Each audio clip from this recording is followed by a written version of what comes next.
Donc il y a besoin d'ouvriers. Mais des ouvriers selon le cœur de Dieu. Amen. Vouloir servir Dieu, c'est bon. Si on veut le faire par amour pour les âmes. Mais si on veut servir Dieu pour vaine gloire, comme dit l'apôtre Paul, ou pour se faire plaisir, il y en a qui jouent à la musique.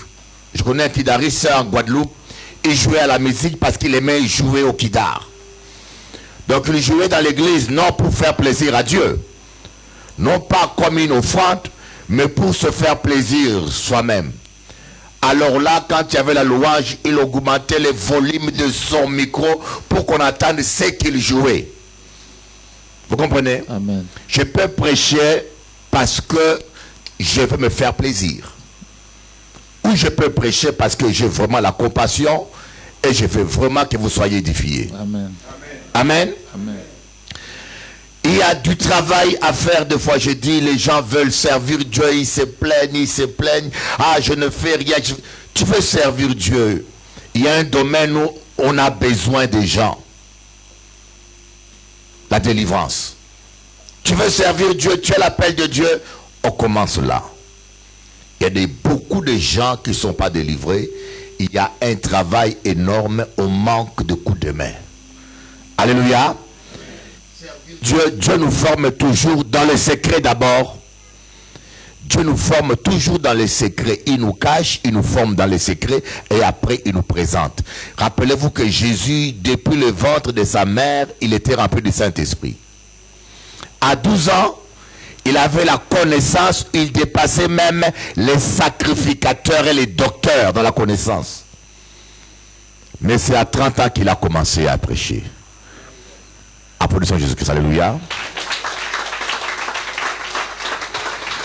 Les problèmes de nous les humains, nous sommes trop pressés. Et j'ai vu des gens, même si à Paris, des gens qui m'ont fait commettre des erreurs. Parce que j'ai cédé à la pression de certaines personnes que je ne connais pas. Elle est prophétesse, elle me fait la pression, et je lui donne des responsabilités. Après, c'est moi qui ai honte. Aujourd'hui, nous allons parler d'un sujet bien précis. Le caractère ou le charisme. Tu es ton voisin. Le caractère ou le charisme. Qu'est-ce qui fait l'homme de Dieu? Est-ce que c'est le charisme? Parce que tu sais bien chanter? Parce que tu sais bien prêcher? Ou parce que tu sais bien gérer? J'ai vu des églises où on met quelqu'un diacre parce qu'il est expert en comptabilité. Un vrai païen comptable. J'ai vu des gens comme, vous savez, si vous voulez les titres, il y a beaucoup d'églises qui vous donneront tout de suite. D'ailleurs, notre sœur, il connaît. Hein? Tu peux même aller en Afrique là, tu donnes 100 €, on t'ordonne apôtre. Ouais. Aujourd'hui, c'est du n'importe quoi. Et le pire, c'est que nous voulons du sérieux. Et quand on est sérieux avec nous, on se plaint, on n'est pas content. On dit, Bishop Eli, il y a trop les désordres. On se plaint. Je suis là, il y a un pasteur qui m'a appelé. Bishop Eli, viens m'ordonner, ordonne cette telle personne. J'ai dit, écoutez, je ne joue pas avec les choses de Dieu. Il y a trop de désordres. Et Jésus souffre à cause de son église. Amen. Je vais bien vous mettre des lettres. Ouvrez plutôt là-bas derrière parce que le bruit des voitures. C'est pas... Ouvrez plutôt les fenêtres derrière là-bas. Comme ça, vous aurez trop de bruit de voiture. Voilà. Le problème, c'est ça. Je vous dis, moi, j'aime le Seigneur. Et Dieu m'a dit, ne cherche pas, ne cours plus devant la multitude. On peut avoir la plus grande église et personne n'est sauvé dedans. On peut avoir 10 fois. Moi, j'ai vu des églises où il y a 800 personnes. Le pasteur demande qui sont en concubinage. Une église aux Antilles. Hein? Plus de 90 personnes se lèvent, ils sont en concubinage. Et quand je prêche sur le mariage, je prêche pour régler la vie des gens. Et les chrétiens ne sont pas contents parce qu'ils sont perturbés. Parce qu'ils veulent continuer à prendre la Sainte Seine tout en étant en concubinage. Et la Bible dit, C'est la raison pour laquelle il y a beaucoup qui sont morts parmi vous. Beaucoup sont décédés. Lisez la Bible dans 1 Corinthiens 11. Alors, on vous interdit quelque chose pour vous protéger, mais les gens prennent la Sainte Seine comme un jeu. Ne prenez pas la Sainte Seine si votre vie n'est pas en règle. Amen. Nous aimons trop la complaisance. Nous aimons trop la complaisance. À quoi ça sert d'être bishop et aller en enfer? Alléluia. Le caractère, je peux beau savoir prêcher. Et c'est le problème que j'ai. Je dis bien, je suis africain d'origine. Si j'étais antillais d'origine, on m'aurait traité de raciste. Hein? Je suis africain d'origine. C'est ça le problème que j'ai avec la plupart de mes compatriotes africains. On ordonne les gens dans le ministère, dès que quelqu'un sait prêcher, ou il sait chanter. Allez, à Paris, ici, il y a plein de pasteurs comme ça. Je n'ai pas dit qu'un homme de Dieu doit être parfait. Un homme de Dieu doit être ne peut pas avoir de faiblesse. Mais moi, je peux vous dire, ça fait 13 ans que je suis célibataire. Je suis passé dans une situation difficile. Dans une situation où beaucoup d'hommes de Dieu, beaucoup d'hommes seulement, peu d'hommes peuvent sortir de là sans tomber. Mais parce que j'aime le Seigneur, j'ai résisté et je reste debout. C'est question de formation. Quand Dieu vous a formé réellement et que vous avez l'amour de Dieu, il y a des choses que vous ne ferez pas. Les gens tombent, bishop, ils tombent, apôtres, ils tombent, pasteurs, ils ne savent même pas résister à la chair. Pasteur, mais il se fâche, il se bat comme un païen dans l'église. J'ai vu des pasteurs se battre dans l'église. Mais il est pasteur, quand il prêche, c'est le meilleur prédicateur. Mais il se bat comme un païen. Coucou. Qu'est-ce qui fait de vous un homme de Dieu ou un enfant de Dieu? C'est le caractère ou c'est le charisme? Malheureusement, dans le milieu évangélique, nous courons toujours derrière le charisme. Vous aimez trop les dons. Les gens veulent avoir le don de guérison, mais ils n'ont jamais le temps pour visiter un seul malade. Quelqu'un est malade, il n'ira jamais le visiter. Mais il veut les dons de guérison. Je veux les dons de guérison.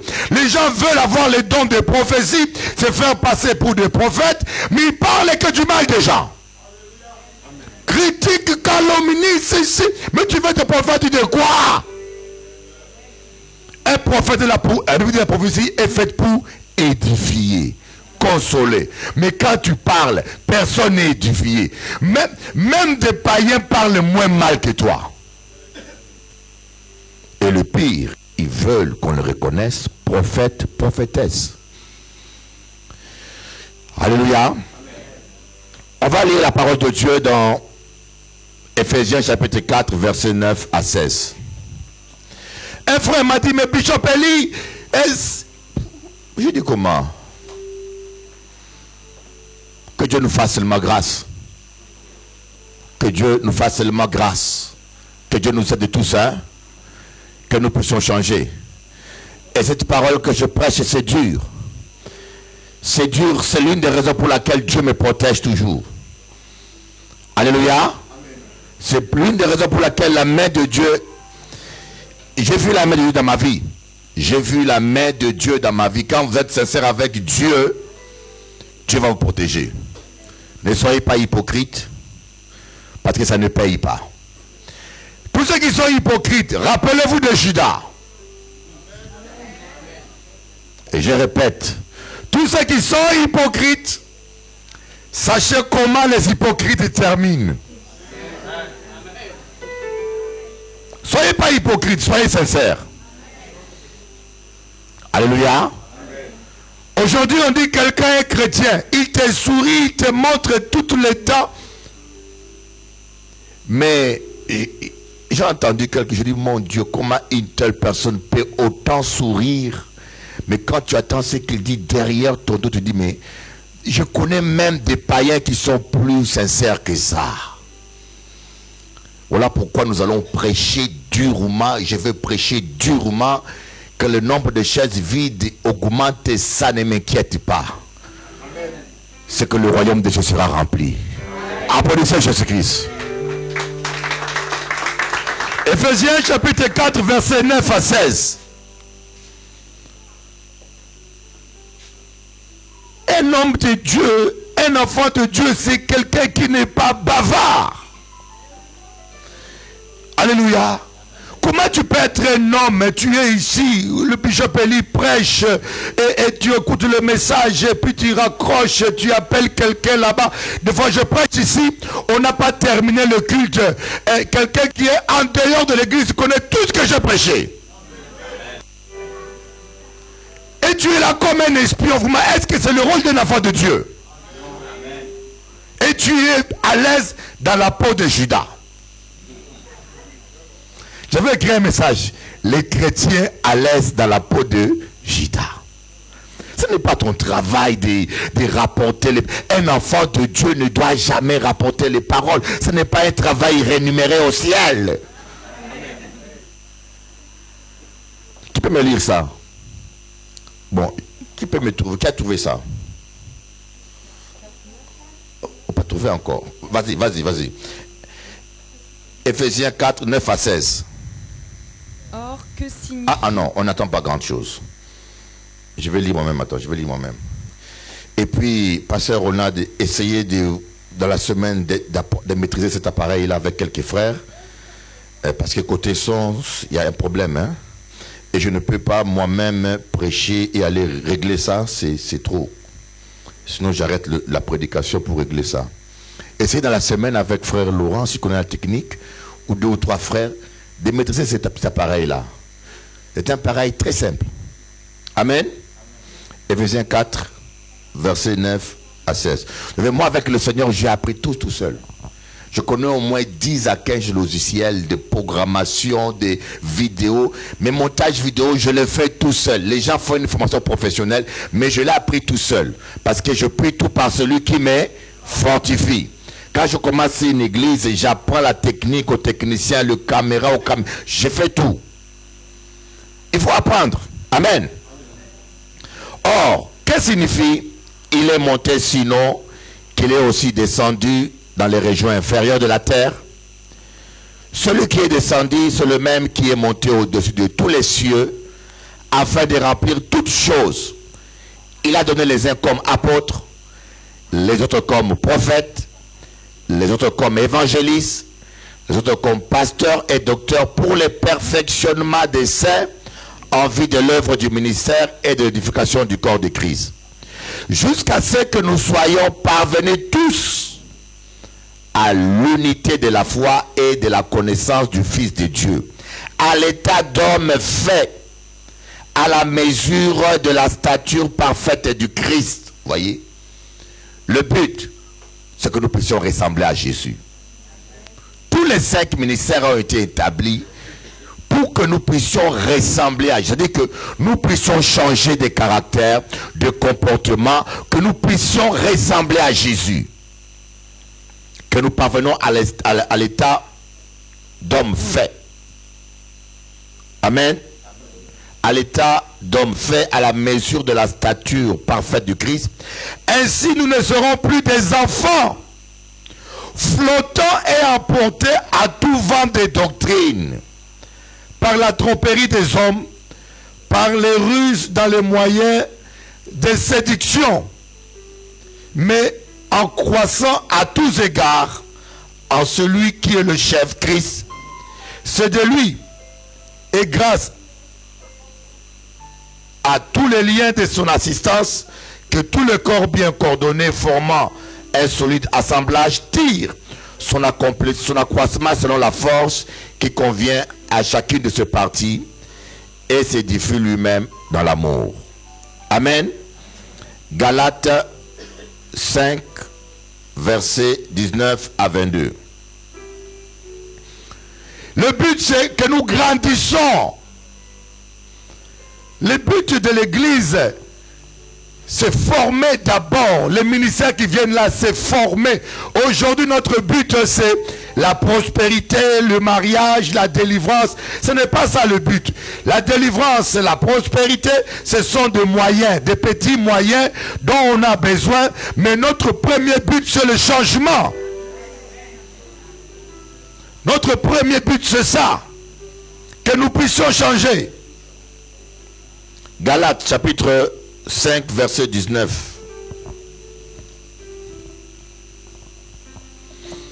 Or, les œuvres de la chair sont évidentes. Ce sont la débauche. La débauche. Amen. L'impureté, le dérèglement, l'idolâtrie, la magie, les rivalités, les querelles,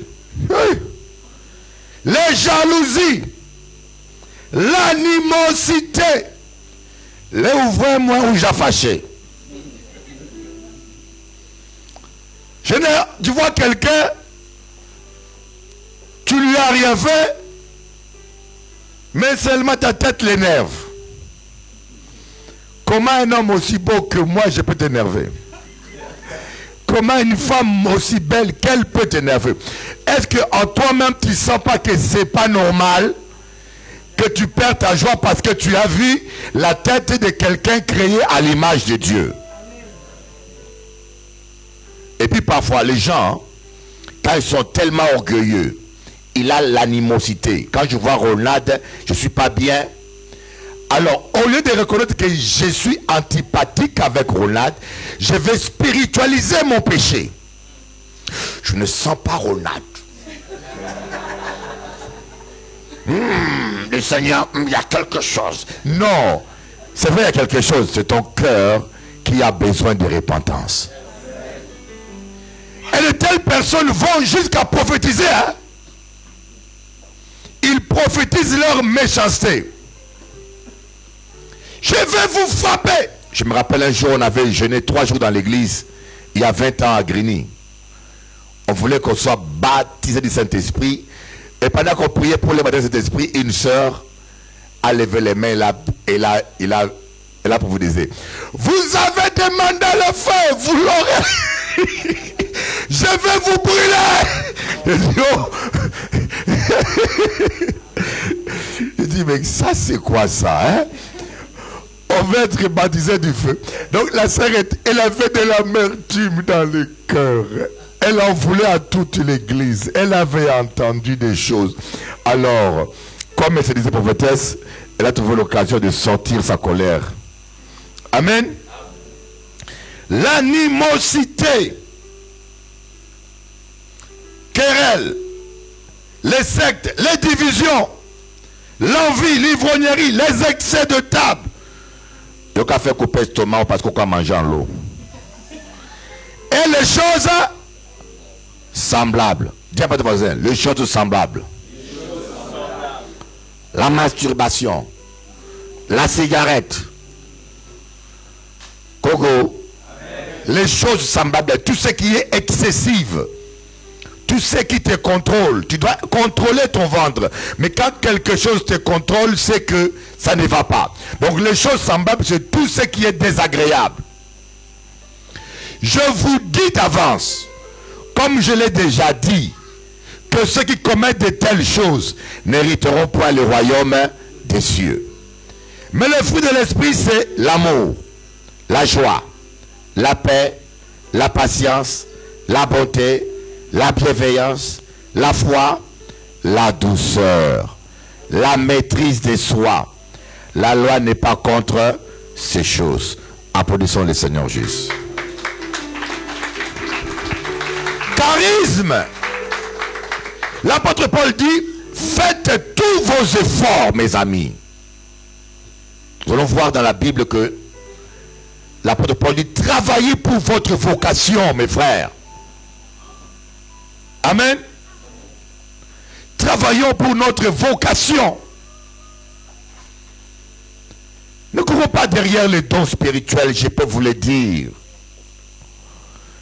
Vous savez, moi, au début, quand j'étais jeune dans la foi, c'était ça qui m'intéressait.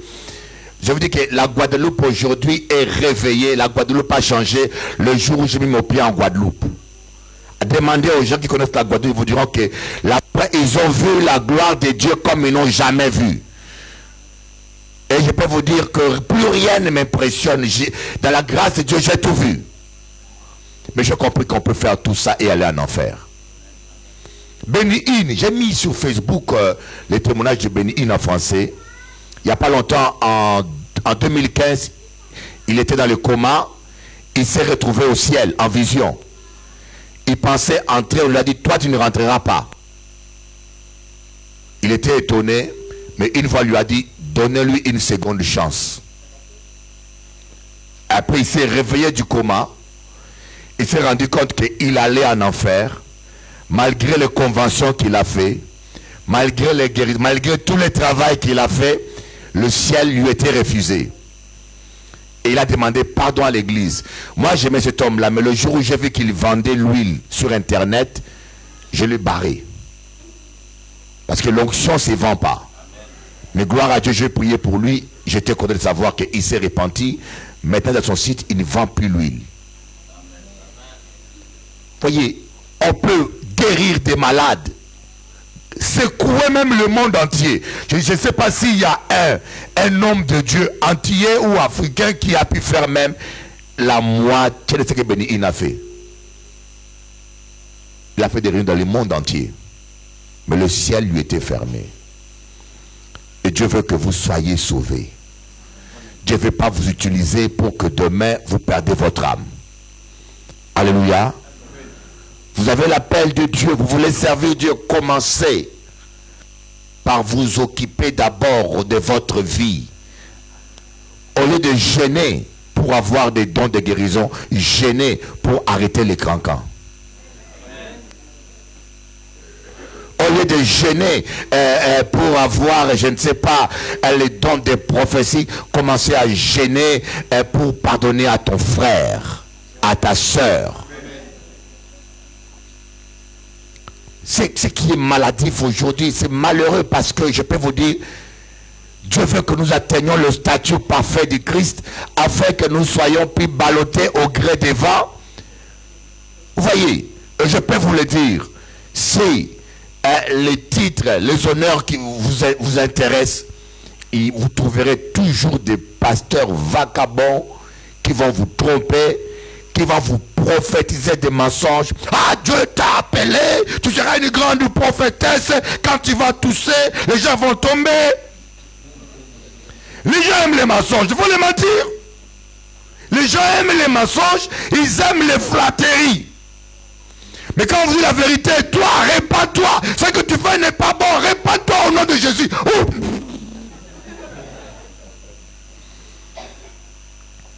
Alléluia. L'apôtre Paul dit, suis-je devenu votre ennemi en vous disant la vérité? Coucou.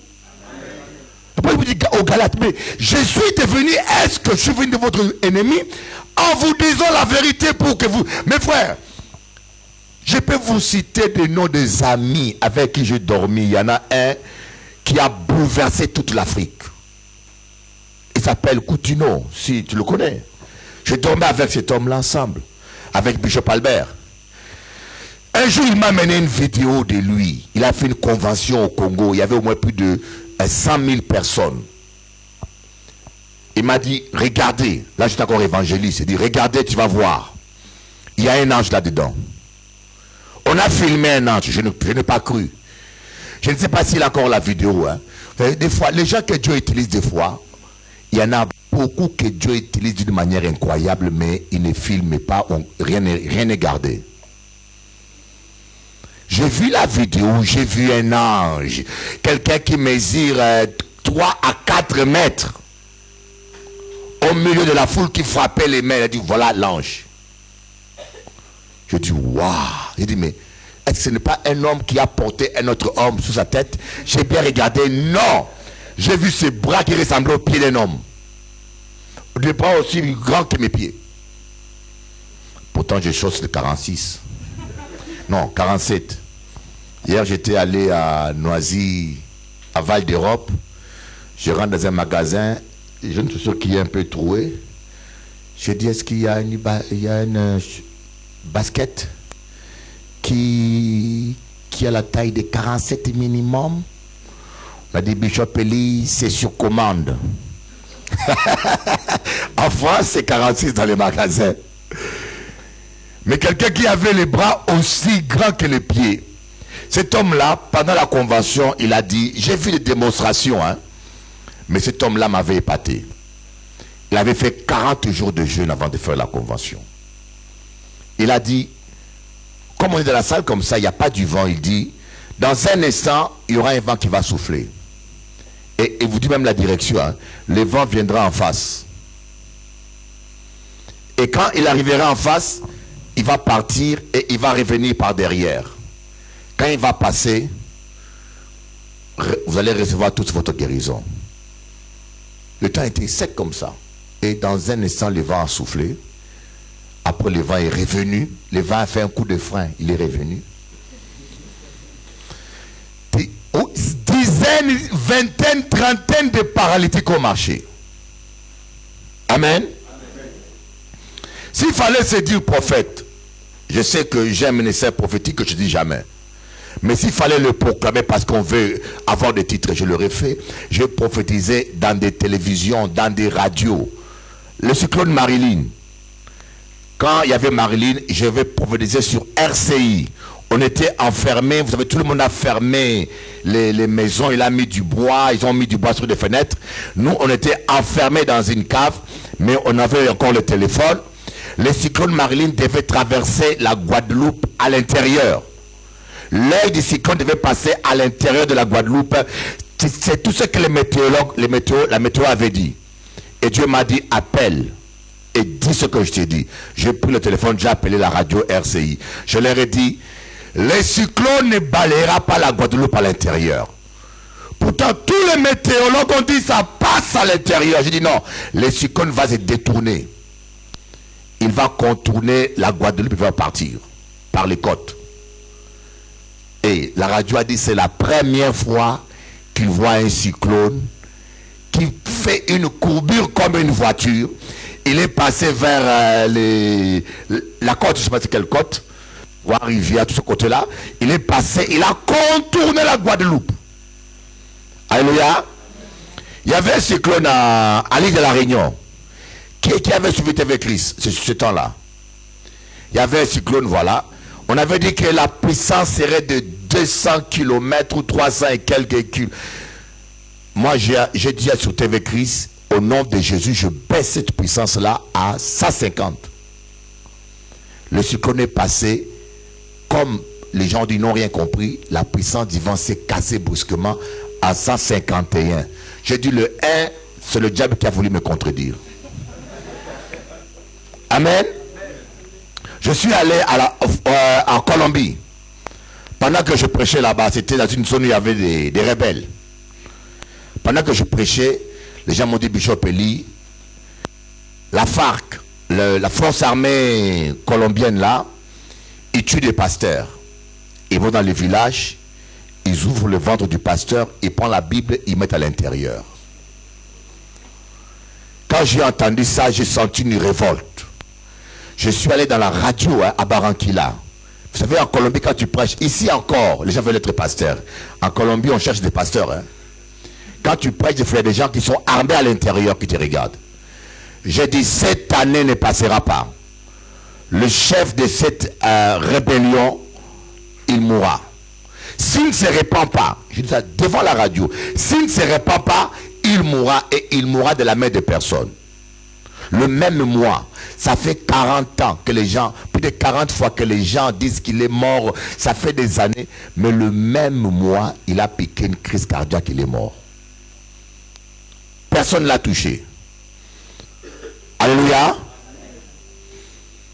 Donc, mais ce qui fait un homme de Dieu, ce n'est pas la prophétie, ce n'est pas les prédications, ce n'est pas les dons. Un homme qui est brisé en lui-même ne cherche jamais à être reconnu. Un homme qui est mort en lui-même, que tu me reconnaisses, bishop ou pas, ça ne diminue rien en moi. Je sais ce que je vaux. Je n'ai jamais vu un chat dire, moi je suis un chat. Appelez-moi chat. Alléluia. Nous suivons la Bible. Vous savez, nous voulons suivre la Bible. Les gens disent, suivons la parole. Suivons la parole. Mais nous suivons toute la parole. Les gens veulent suivre la parole quand ça les plaît. Amen. Mais quand la parole heurte ta sensibilité, ce n'est plus la parole. D'après la Bible, les apôtres ont dit, pour servir à la table dans l'église, on dit, choisissez 7 personnes dont on attend un bon témoignage et qui sont remplis du Saint-Esprit. Mes frères, pour servir à la table, c'est même pas pour prêcher. Ce qui ne va pas aujourd'hui, vous voyez sur Internet des scandales, je vous dis, je ne peux pas vous dire des scandales qui se passent aujourd'hui, même sur Internet, je ne peux pas vous les dire, parce qu'il y a des choses que vous ne pouvez même pas dire devant les enfants. Des choses incroyables. Mais ces gens-là, ils se disent pasteurs. Ils ont été ordonnés pasteurs par des faux pasteurs. Donc tout le monde aujourd'hui est pasteur. Même quelqu'un qui ne sait même pas attacher sa ceinture ou sa chemise, il est pasteur. Alléluia. Parce qu'il n'y a pas de rigueur. On fait n'importe quoi. Mais les premiers apôtres, pour que quelqu'un, aujourd'hui, quelqu'un vient diacre, il est à la porte, il reçoit les gens, diacre. Yoka fait kanka vers monde. Celui même qui détruit l'église, diacre. Tu vois, celui-là ancien. Mais aujourd'hui, celui-là pasteur, tu vas confier ta vie à un pasteur, c'est tout le monde qui connaît ça. Mais c'est quel type de pasteur ça? Comment on peut appeler quelqu'un pasteur? Quelqu'un qui ne sait même pas garder un secret. Quelqu'un veut te confier sa vie privée, tu le répartis pas, mais tu n'es pas digne même d'être appelé un pasteur. Mais c'est ce qui se passe aujourd'hui. Mais pourquoi l'église aujourd'hui est tombée bas? Parce que nous ne regardons pas au caractère, nous regardons au charisme. Il suffit que quelqu'un impose les mains, les gens tombent, ou que quelqu'un prophétise. Quelqu'un peut avoir un don de guérison, mais sans être appelé à être pasteur. Quelqu'un peut avoir un don de prophétie sans être appelé prophète. Quelqu'un peut savoir enseigner, il est simplement un ancien, il n'est pas appelé à être pasteur, il est appelé à travailler avec un leader. On appelle ça des pasteurs. Un ancien était pasteur, mais un pasteur assistant ou un pasteur senior. Mais le pasteur leader, c'est quelqu'un qui a le ministère pastoral et qui dirige et qui a l'autorité sur une église. Mais vous prenez quelqu'un, il n'est pas brisé, il n'est pas formé, pasteur. Je vous dis que tous les gens que j'ai ordonnés pasteur de mon ministère, la plupart, à 90%, ils ont créé une division. Parce qu'ils n'ont pas compris qu'est-ce que c'est. Tout le monde n'est pas appelé à être leader. Et tous ces gens-là, résultat, jusqu'aujourd'hui, ils tournent en rond. Amen. On dit pour choisir des anciens et des diacres, choisissez des gens remplis du Saint-Esprit. Voilà. Quelqu'un se dit prophétesse. On m'a dit ça, Bishop Eli, cette femme-là, mais elle doit être délivrée, n'est-ce pas? Il est là. Et elle dit, mais dis, mais Bishop Eli, prophétesse, mais je sens qu'il faut une délivrance. La Bible dit, vous devez être rempli du Saint-Esprit, toi, ministre de Dieu, mais c'est le contraire. Qui veut prophétiser, mais on ne t'a pas encore délivré. Mais finalement, mais je peux dire, quelqu'un peut avoir les dons de prophétie et être aussi lié. Mais sauf que c'est pas sage. Tant que ta délivrance n'est pas finie, il ne faut pas prophétiser parce que les gens ne savent pas qui parle dans ta bouche. Ce n'est pas que ton don ne vient pas de Dieu. Mais sauf que le commun des chrétiens qui attend de dire, ainsi parle le Seigneur. Il dit, on a une prophétesse. Et demain, tu vois par terre, je ne sors pas. Mais, mais finalement, qui parle dans cette bouche-là? Alléluia.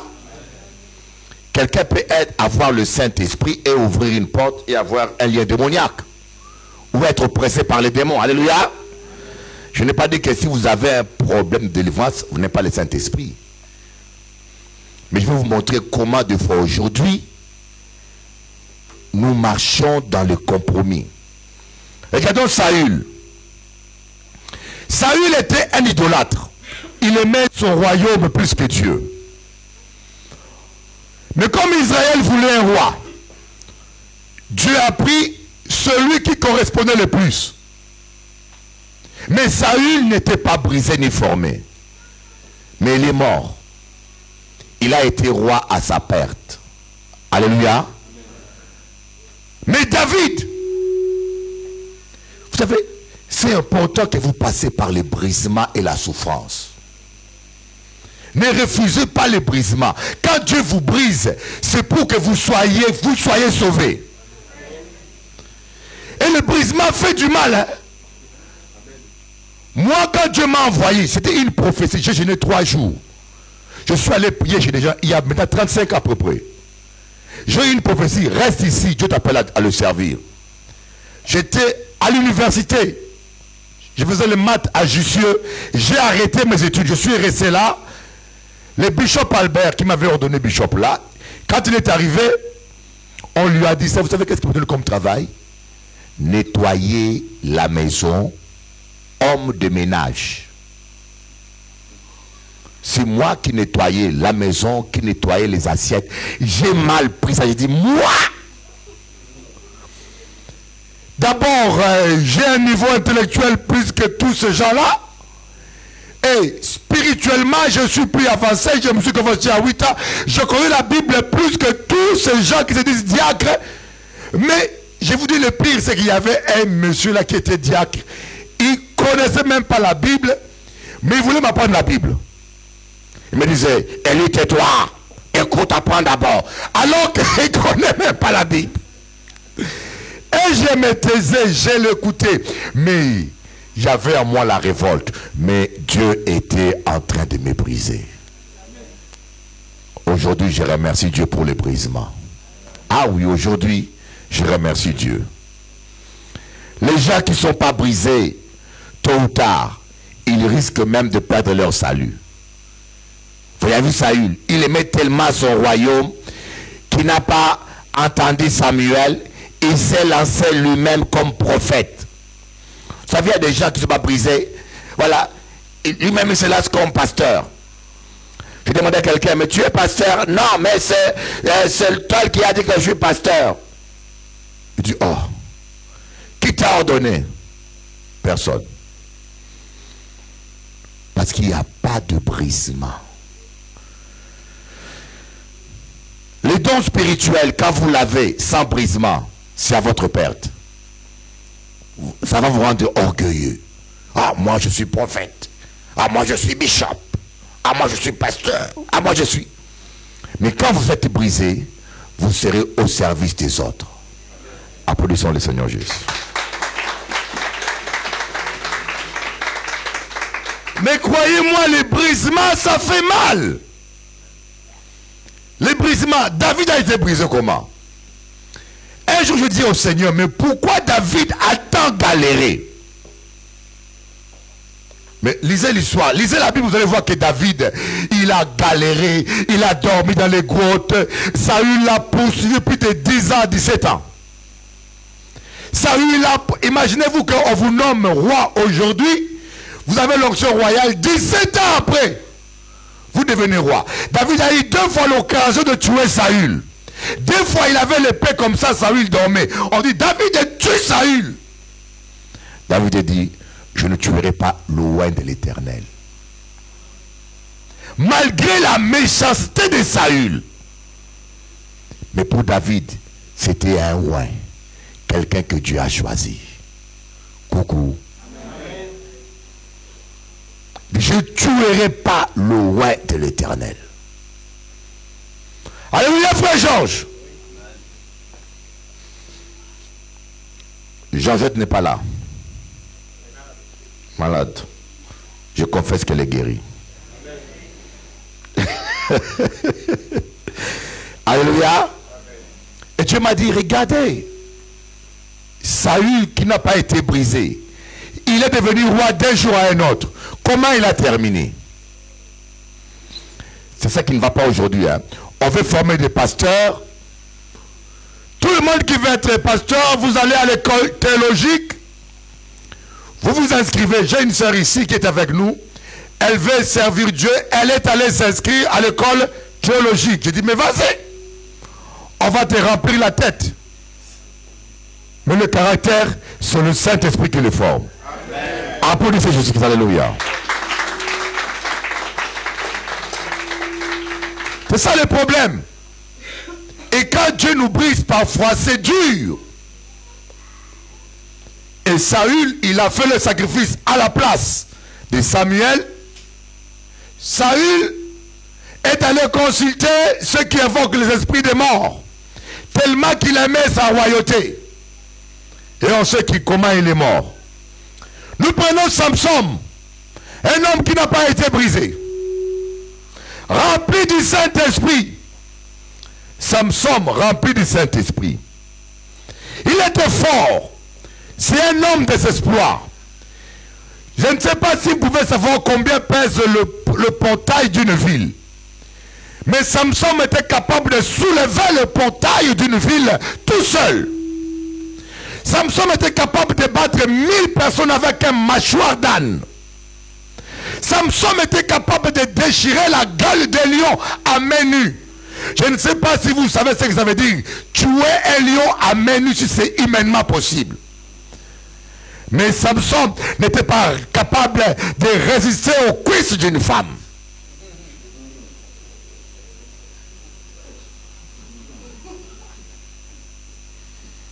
Alléluia. Moi j'étais à Saint-Domingue, j'étais en Colombie. Je me suis retrouvé dans des situations où, si tu n'as pas été brisé, il n'y a qu'à oublier Bible, Ancien Testament, Nouveau Testament, tu te retrouves en Apocalypse. Alléluia. La tentation, nous connaissons tous. Et quand je vous dis que les hommes qui tombent, je ne vous trouve pas d'excuses. Parce que nous sommes tous pareils. Amen. Amen. On peut tous tenir bon. Amen. Et pire encore les femmes. Vous encore, vous êtes naturellement plus forts que les hommes dans ce domaine-là. Amen. Vous les femmes, vous êtes naturellement plus forts que les hommes dans ce domaine-là. Alors si on a tombé plus que les hommes, on m'a dit, il faut l'intercession, délivrance. Il faut qu'on t'envoie en Syrie chez les Daesh. Alléluia. Mais Samson, malgré sa force, voyez, une femme Dalila est venue et n'a pas pu résister.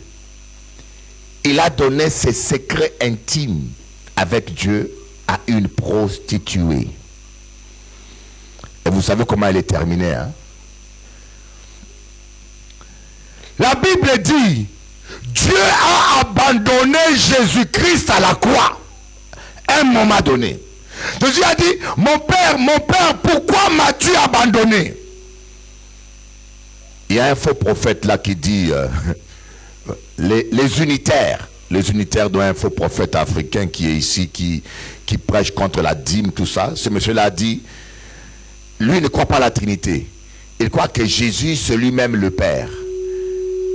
Et quand il priait sur terre, il priait pour montrer un exemple simplement.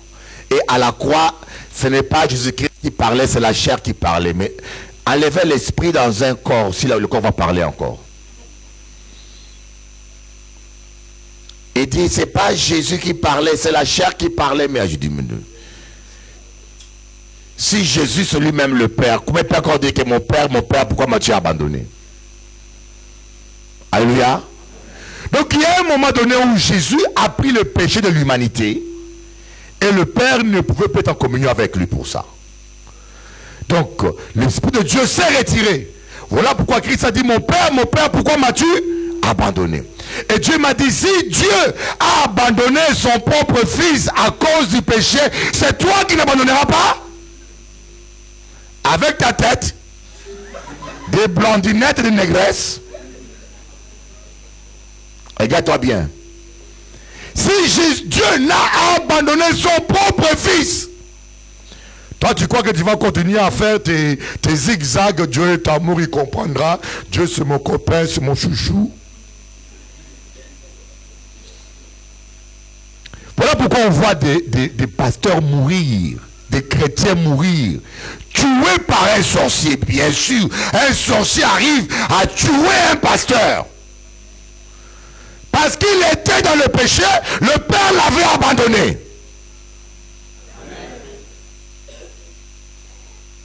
Autrement dit, d'une manière plus simpliste, Dieu ne nous abandonne pas, c'est nous qui l'abandonnons.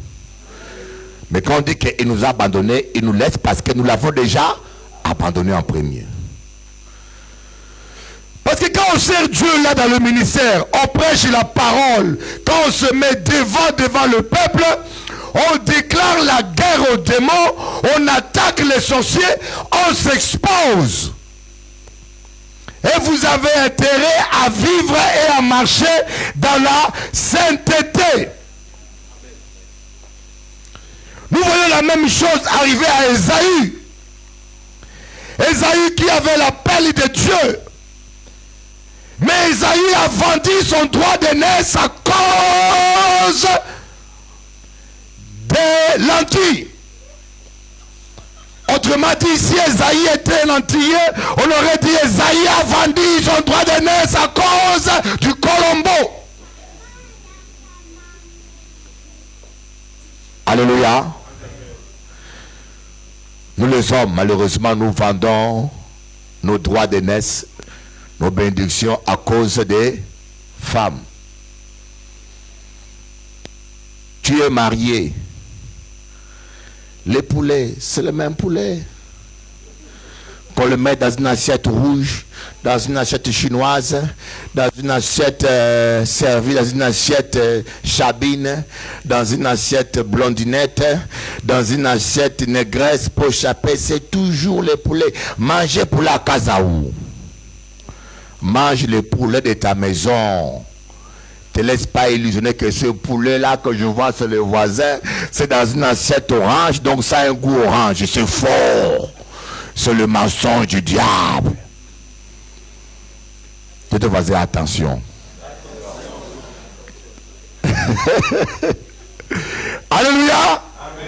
Calme-toi. Donc nous voyons que Dieu veut former notre caractère d'abord. Dieu veut nous former d'abord parce qu'il sait que il veut former des champions, des gens qui ne vont pas mourir dans le champ de bataille. Des gens, Dieu sait que demain tu seras devant des tentations. Vous savez, quand vous commencez à servir Dieu, le diable va sacrifier ses enfants de l'argent. Mais je vous dis que si c'était l'argent que je cherchais, et je serais plus que millionnaire. Je vous dis la vérité. Et je peux le dire même à la télévision, j'ai des gens qui m'ont proposé des hectares au bord de la mer à Saint-François. Calculez, ça coûte combien aujourd'hui? 1 hectare au bord de la mer à Saint-François. Des gens qui m'ont proposé des hectares à Goyave. J'ai des millionnaires qui sont venus à l'église. Il y a des millionnaires entiers. Hein? L'un des plus grands, comment on dit ça? La moitié des jarries étaient à lui. Je ne dirai pas son nom, mais il a un château ici, en France, et il a aussi, comment on appelle ça, Rolls. Il venait à l'église. Ils ont dit, ah, mais je la vie là, il va t'acheter l'église. Je dis, écoutez, je ne demande jamais aux gens. Si c'est Dieu qui l'a envoyé, il le fera de lui-même. Voyez? Mais si vous n'êtes pas brisé, le diable vous propose l'argent. En contrepartie, il vous exige un compromis. Voilà comment nous voyons des chrétiens, des hommes de Dieu devenir des francs-maçons. Un chrétien m'a dit, Bishop Eli, franc-maçon c'est bien, tu auras des avantages. C'est un réseau intéressant. Quand tu es franc-maçon, un autre homme d'affaires est franc-maçon, il te cède le marché plus facilement. Quand tu es franc-maçon, le maire il est franc-maçon, il te cède le marché facilement. Quand tu es franc-maçon, le chef de la banque est franc-maçon, on t'accorde les crédits. Même quand normalement tu n'as pas droit au crédit, mais comme tu es collègue, on t'accorde les crédits. Quand tu es franc-maçon, les juges francs-maçons, ils te donnent raison. Même quand tu as tort. Et vous savez, il y a 3 jours, j'étais en jeûne. J'ai dit, mais Seigneur, pourquoi je suis autant attaqué? Pourquoi cette église est autant attaquée? Dieu m'a dit, regarde à la télévision où tu passes en Guadeloupe, combien d'hommes de Dieu ont déjà dénoncé la franc-maçonnerie? Personne. Personne n'ose dénoncer ça. Même, dernièrement, j'ai appelé la CLC. Tu as travaillé à la CLC. Hein? Libérer la foi. Voilà. Il est dans le domaine. Je suis allé chercher un livre sur le sabbatisme. Parce qu'aujourd'hui, le sabbat, les adventistes prêchent les sabbats et gagnent beaucoup de chrétiens. Parce qu'ils ne sont pas enseignés sur ça.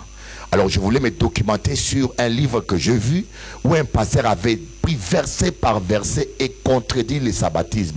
Prouver que c'est une fausse doctrine. Je suis allé à la CLC. Ça n'existe plus. Tous ces livres-là ont été retirés à la vente. Je suis allé à la librairie La Foi. Ça n'existe plus. Et j'ai appelé le responsable. Il m'a dit, Bishop Eli, nos meilleurs clients sont des adventistes maintenant. Leurs meilleurs clients sont les adventistes.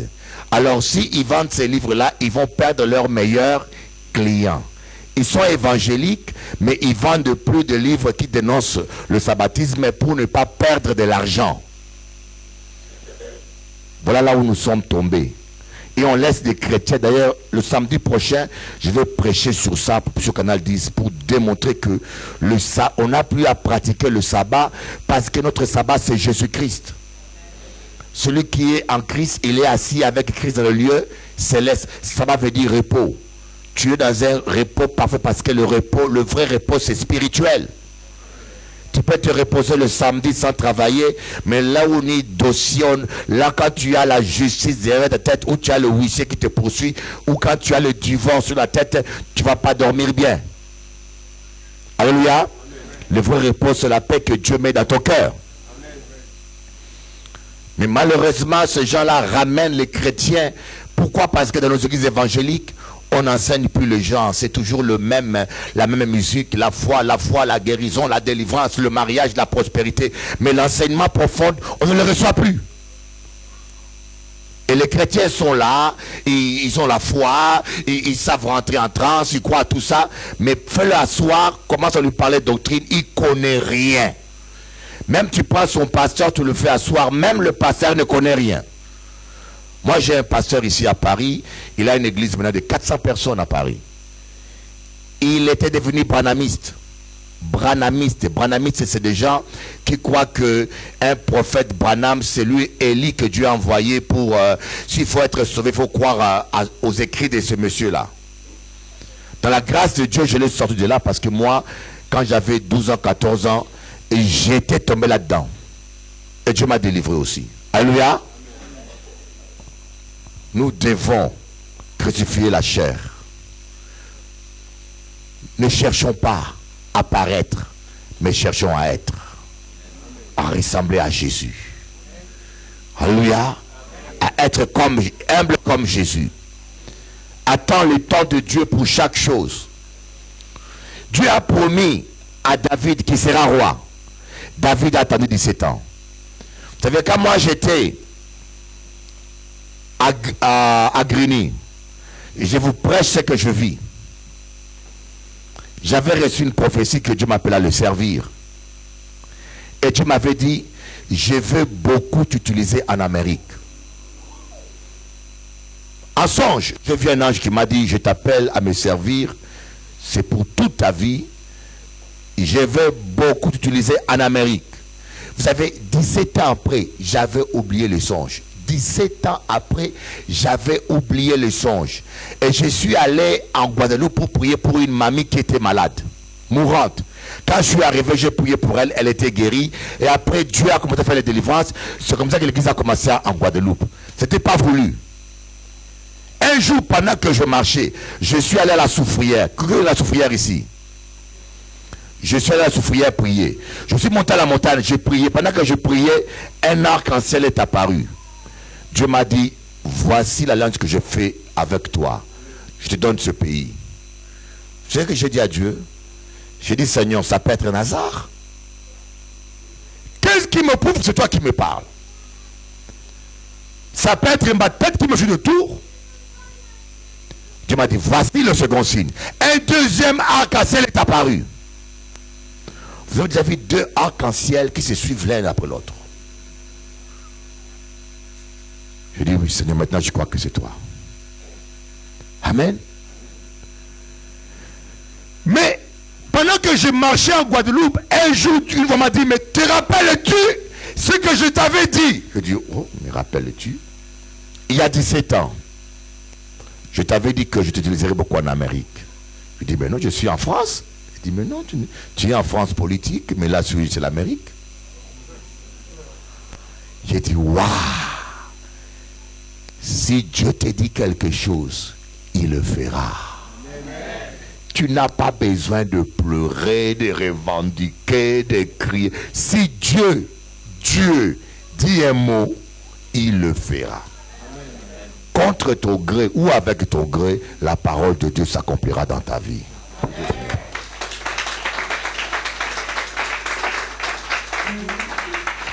Dieu a appelé Joseph.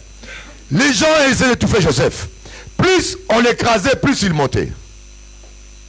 Ses frères ont dit, mais ce monsieur-là, il croit qu'il va régner sur nous. On va le vendre comme esclave. En voulant le faire du mal, ils l'ont fait du bien. Ils l'ont envoyé là où il devait être. Quand Dieu t'élève, personne ne peut t'abaisser. Quand Dieu te choisit, tant pis pour ceux qui vont te combattre, ils sont en train de combattre Dieu. Dis ton voisin, reste calme. Dis-lui encore ça. Où est le problème? Reste calme.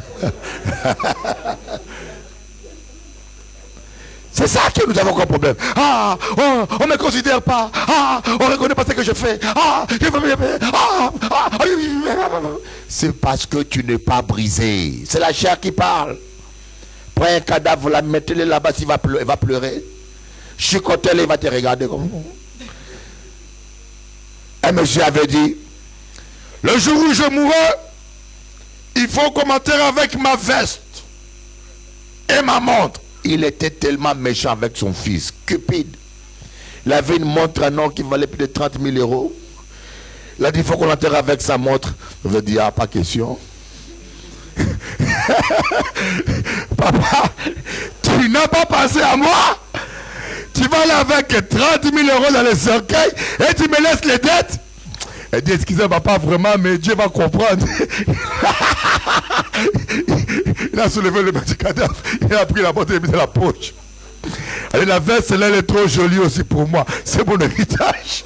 Il a pris la veste, il lui a mis un blouson chiffonné. Le monsieur était tellement méchant, même son cadavre ne souriait pas. Elle dit, fâche-toi comme tu veux. Alléluia. Pour vous dire que la chair, quand votre chair est morte, qu'on vous reconnaisse, qu'on ne vous reconnaisse pas, qu'on vous méprise, qu'on vous critique, qu'on vous calomnie, toutes choses concourent au bien de ceux qui aiment Dieu. Alléluia. Il ne faut pas que vous soyez ballottés au gré des doctrines. Vous soyez instables. Vous savez, il n'y a aucune église où il n'y a pas de problème. À part l'enfer. Vous voyez, les témoins de Jéhovah ne se divisent jamais. Ils sont unis. Hein? Ils sont toujours unis parce que Satan est avec eux. Mais oui, ils égarent les gens. Les diables, d'accord? Les catholiques, ils sont unis, hein? Ils sont unis. Il n'y a pas la vie. Alléluia. Ils adorent les statues. Mais le diable nous attaque. Parce qu'il sait que si nous sommes unis, il aura des problèmes sérieux. Amen.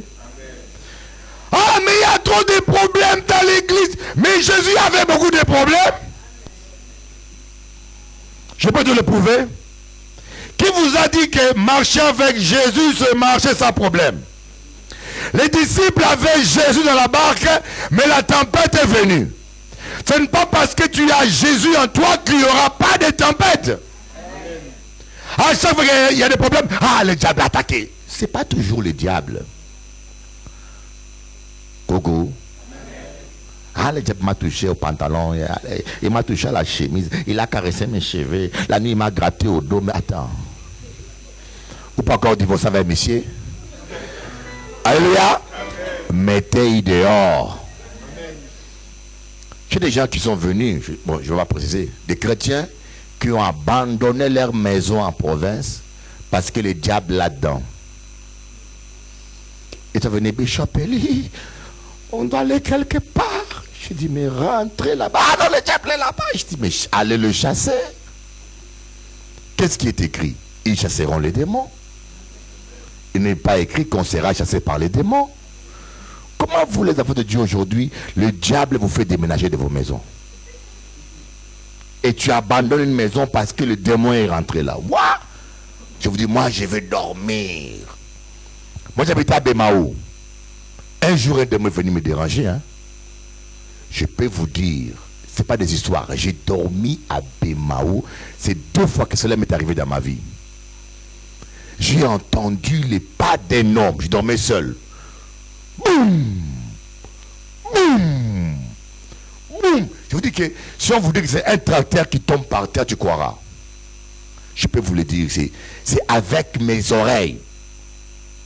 Il y a des principautés. Hein. Écoutez, ne rigolez pas avec les démons, je vous en supplie. Dieu vous garde. Mais quand votre vie n'est pas en ordre, vous risquez de mal finir. Vous imposez les mains aux gens, faites attention. Je connais des hommes de Dieu qui sont mal terminés, d'autres qui sont morts. Tu attends, boum, boum, boum. Je vous dis, je me suis mis dans mon drap.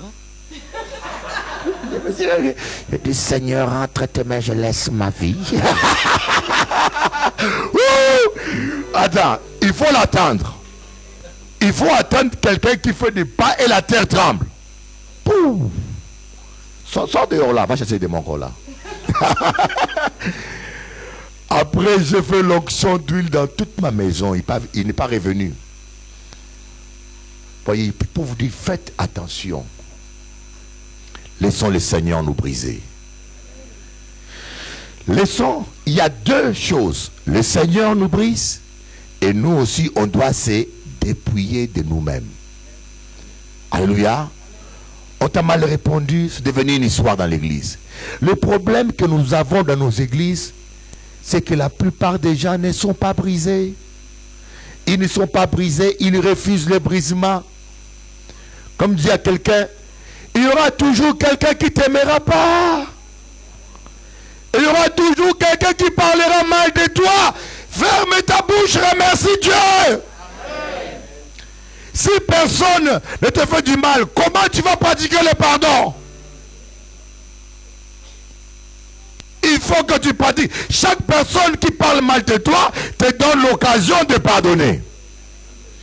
Chaque fois que quelqu'un devient ton ennemi, te donne l'occasion d'aimer tes ennemis. Dieu peut changer le mal en bien. Alléluia. Mais une seule chose, arrête de te plaindre. Dis, Seigneur, merci pour le porte fermé. Merci pour les cancans. Merci pour la jalousie. Moi, je me rappelle de quelqu'un qui a raté un avion. Il s'est fâché. Il s'est fâché. Comment ça? Je suis venu à l'heure. Mais monsieur, on ne trouve pas ton nom là. Il a voulu frapper la dame qui a enregistré. C'est un homme d'affaires important. Il a fait son scandale. Et après, journal télévisé, l'avion est tombé. Tout le monde est mort. Il a dit, je vais amener un cadeau à la dame aujourd'hui. Je vais amener. Il est revenu à l'aéroport avec un paquet cadeau, gâteau. Tu m'as sauvé la vie, prends. Et je m'excuse. Il pleurait, hein? Coucou. Merci Seigneur pour l'avion raté. Ta copine a pris ton mari. C'est qu'il était dangereux. Ton mari t'aimait tellement. Il aimait tellement ton argent. Parce que tu es fonctionnaire. Tu fais fonctionner les choses. Vous savez, aujourd'hui, les hommes aiment beaucoup les fonctionnaires parce qu'avec fonctionnaire ou ni crédit, avec fonctionnaire, tout a marché bien. Alors, comme il ne voulait pas te lâcher, Dieu a permis que ta meilleure copine puisse le séduire et l'amener avec lui en enfer. Parce que le monsieur n'était plus bon pour toi. Et Dieu a su que cet homme-là pourrait même t'étrangler. Donc Dieu a permis ça pour sauver ta vie. Vous savez, même les pires des choses qui nous arrivent, si Dieu le permet, c'est pour notre bien-être. Deux fois, on ne le voit pas toujours comme ça. Hein? Moi, quand mon ex-épouse voulait partir, oh, qu'est-ce que je n'ai pas fait? Je me suis mis à genoux, j'ai pleuré, j'ai fait tout, je vous dis, j'ai fait tout. J'ai convoqué l'église, j'ai convoqué les anciens de l'église. J'ai dit, les pasteurs français t'ont parlé avec elle, dit, pas question. Et j'ai aimé M. Haï. Il aimait déjà quelqu'un d'autre. Qu'est-ce que je n'ai pas fait? J'en ai voulu à Dieu. J'ai jeûné 7 jours, une fois. Esprit de charme, c'était pas un... Tu m'as dit, je ne force pas quelqu'un qui ne veut pas. Alléluia. J'ai jeûné 2 fois 7 jours. Rien n'a changé. Alors, j'ai picolé. J'ai descendu une bouteille de vin dans quelques secondes. Et puis j'étais là, oh malheureux que je suis, ainsi va la vie. Alors, dès que j'écoutais un chant romantique triste, hein, vous savez, à cette main, il y a les bachata. Qui connaît ça, bachata? C'est des chants où les hommes pleurent toujours. Mon amour est parti. Oh, je n'ai que les larmes pour pleurer. Ce sont des chants tristes où des hommes pleurent toujours des femmes. Alors, quand j'écoutais ça, ma femme est partie. Je me consolais comme ça. Alléluia. Mais aujourd'hui, quand j'ai fait le bilan, je me suis rendu compte que Dieu l'avait permis pour circoncire mon cœur. J'avais perdu la vision. J'avais plus la passion que j'avais avant. Et je faisais que le juste nécessaire. Je ne voyageais pas. Toute la vision que Dieu m'avait donnée avait disparu. Mais après un moment de deuil, j'ai retrouvé la passion de Dieu. Je voyage dans le monde entier. Je délivre les âmes partout. Je suis ici. Demain, je suis à Paris. Et dans une semaine, je reviens ici. 2 semaines, je reviens en Guadeloupe. Et après, c'est le Brésil, l'Argentine. Je vole comme un oiseau. Voilà. Amen. Ce qui était un mal hier, aujourd'hui, j'ai compris. Aujourd'hui, tu ne comprends pas pourquoi tu es seul, célibataire, ou coincé, ou fauché, ou à l'ANPE, que tu ne lâches pas, mais demain tu comprendras. Le temps que tu es au chômage, ne le passe pas à pleurer. Passe-le à lire ta Bible et à parler en langue. Applaudissez Jésus-Christ, gloire à Dieu.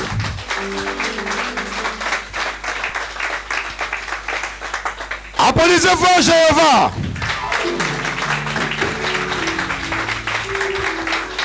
Le message d'aujourd'hui, c'est le caractère ou le charisme.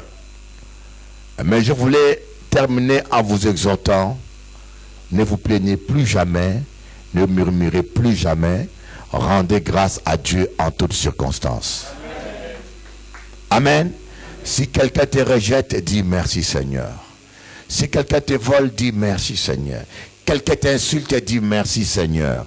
Quelqu'un ment sur toi, dis merci Seigneur. Car si tu es avec Dieu, la question la plus importante, si tu es en communion avec Dieu, personne ne pourra te descendre.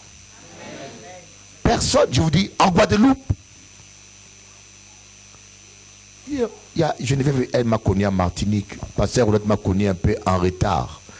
J'ai des témoins qui peuvent vous dire que si on descendait quelqu'un, moi j'avais la radio, RFO, la revue France Antilles, le journal du pays, la télévision RFO, radio et télévision RFO, toutes les églises religieuses, toute l'église catholique, avec leur revue, ils ont une revue qui est distribuée à plus de 40 000 exemplaires. Tous ces gens-là étaient unis contre moi. La gendarmerie a convoqué tous les fidèles qui venaient à l'église. Ils sont venus, ils ont pris les fiches, ils ont convoqué tous les fidèles. Et vous connaissez les gendarmes, ils disent le faux pour savoir le vrai. Quand les gens vont, ils disent, Pasteur Eli, il a volé. On a les fiches là. Mais eux, ils ne savent pas qu'ils sont en train de détruire la foi des gens. Mais eux, c'est leur méthode intellectuelle pour pousser les gens à avouer. Combien tu l'as donné? Rien. Tu n'as pas payé là-bas? Non. Mais la personne, déjà, il rentre chez lui. La gendarmerie dit que Pasteur Eli a volé. Imaginez-vous, tous les fidèles, toute la gendarmerie des Antilles, des Guadeloupe, convoquaient les gens. J'ai tenu bon. Je suis toujours là. Parce que quand Dieu est avec vous, même Hollande peut chercher à te nuire, il va tomber. Toi, tu tiendras debout. Applaudissez-moi, Jéhovah. Oui. On s'élève. On se lève pour prier. Alléluia. Oh, alléluia. Vendredi prochain, on a convention. Ouais. Il n'y a pas d'amen. Je sais que c'est les vacances. Beaucoup de gens, on les voit pas contre les vacances. Beaucoup ont déjà commencé. Mais gloire à Dieu. Mais vendredi, le pasteur Samuel sera là. Convention, vendredi soir. Samedi soir. Samedi soir normalement. Mais je vais voir si la salle ne sera pas occupée. Amen. Amen. Ronald va confirmer ça vendredi soir. Vendredi soir, on aura la veille avec le pasteur Samuel. Venez nombreux. Et samedi soir et dimanche matin comme d'habitude. Amen. Amen. Vous serez bénis. Moi lundi, je vais en Guadeloupe. Je vais prêcher le dimanche. Mais je vais aussi recevoir ma fille qui vient de New York, qui va descendre en Guadeloupe. Après une semaine, je reviens avec elle ici à Paris. C'est les vacances, hein. Il faut s'occuper de ses enfants. On essaie de joindre l'utile à l'agréable. Merci Seigneur. Un chant d'adoration.